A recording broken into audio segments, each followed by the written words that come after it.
আমাদের সৈয়দপুরে দীর্ঘদিন ধরে চলতেছে ক্ষুদ্র ও কুটির শিল্প মেলা। এই মেলার আমেজ ছড়িয়ে গিয়েছে গ্রামের মাঠে প্রান্তরে, শহরের আনাচে কানাচে, এক কথায় রংপুর বিভাগের পুরো অঞ্চল জুড়ে। এই মেলার আমেজ এত বিস্তার হওয়ার পেছনে রহস্য হলো একটি লটারি। 20 টাকা লটারি টিকিট কেটে কেউ বা পাচ্ছে R15, কেউ বা পাচ্ছে 4 ভরি স্বর্ণের চেন, কেউ বা পাচ্ছে ছোট ছোট কিছু বাইক, আর কেউ বা পাচ্ছে সিম্পল কিছু পুরস্কার।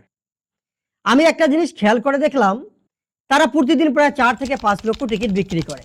একটা টিকিটের মূল্য যদি 20 টাকা হয়, 4 থেকে 5 লক্ষ টিকিটের মূল্য দাঁড়ায় প্রায় 1 কোটি টাকা। তারা পুরস্কার দিচ্ছে সেখান থেকে 16 থেকে 17 লক্ষ টাকার। সব মিলে তাদের খরচ হচ্ছে প্রায় 25 লক্ষ টাকা, কিন্তু তারা সেখান থেকে 75 লক্ষ টাকা লাভ করতেছে।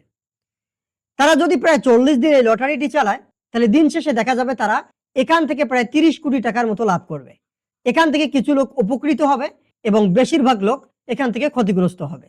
তাই আপনারা এই লটারি সম্পর্কে অবশ্যই আপনাদের মন্তব্য করে যাবেন, এবং যারা আমাদের বিভাগের আছেন তারা তাদের মতামত জানিয়ে যাবেন, এবং কার অঞ্চলে কোনটা পুরস্কার পেল সেটাও আপনারা জানিয়ে যাবেন। সকলেই ভালো থাকবেন।